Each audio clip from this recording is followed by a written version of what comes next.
First thing for me was admitting I had a problem, and I still vividly remember the day that happened. It was 3 o'clock in the morning. I'd come home for the third night in a row, drunk, caught a taxi home, and my daughter opening the door for me at 3 o'clock in the morning. You know, she was 13 years old, and me saying, you know, what the hell are you doing out of bed? Well, the reality of it is I'd been fumbling trying to get my key in the door, and the next day I actually talked to Phil, my mate Phil, who's part of this program, and said, mate, I think my head's going to explode, I need help. I left the police under the early retirement scheme and was diagnosed on leaving as having clinical depression, and the symptoms that were described around that were not as I knew depression to be. And so then in the workshop I talk about those symptoms and the strategies that I've undertaken to get myself on a even keel. The primary issue that I was dealing with was a breakdown, a psychological breakdown, which was a result of my wife passing away from cancer. What happened as a result of that is that when she died, I lost that whole centre of my being. Even though we had 2 children together, it's just such a massive gap.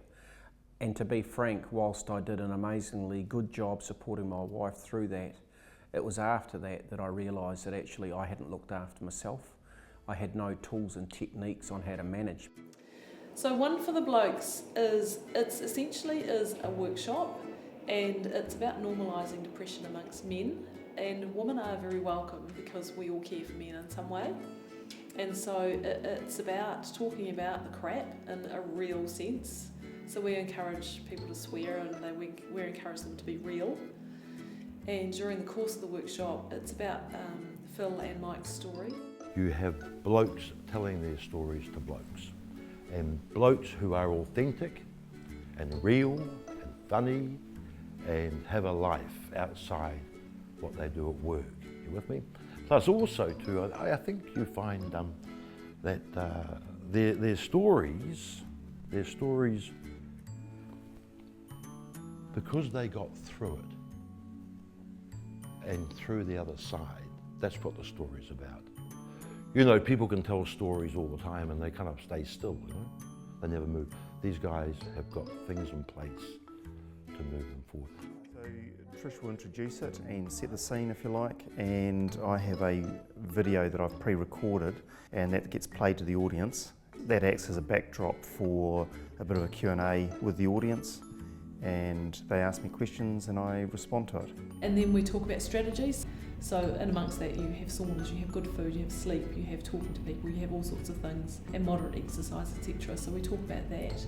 We show Mike's video, so Mike and Phil have very different stories, both very powerful stories. Mike talks about his story, he answers questions, and then we talk about more strategies for help.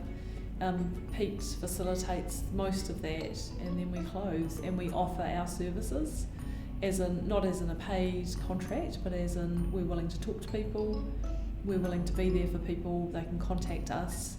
We're doing public workshops. We've been asked to go into other government departments and run workshops. 95% of our attendees highly recommend the workshop to others, and probably around 85% or so say that they now have the skills in which to deal with themselves if they need help.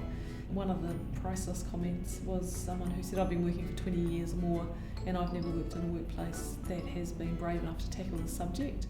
There was a mana bus driver. He sent me a quote, and he was terrified when he came because he thought he was asked to come by Mana, and he thought, you know, blokes, what the hell's this about, you know? Is it holding hands, you know? Nothing like that. And he just said for him, it was the beginning of a new beginning. You know?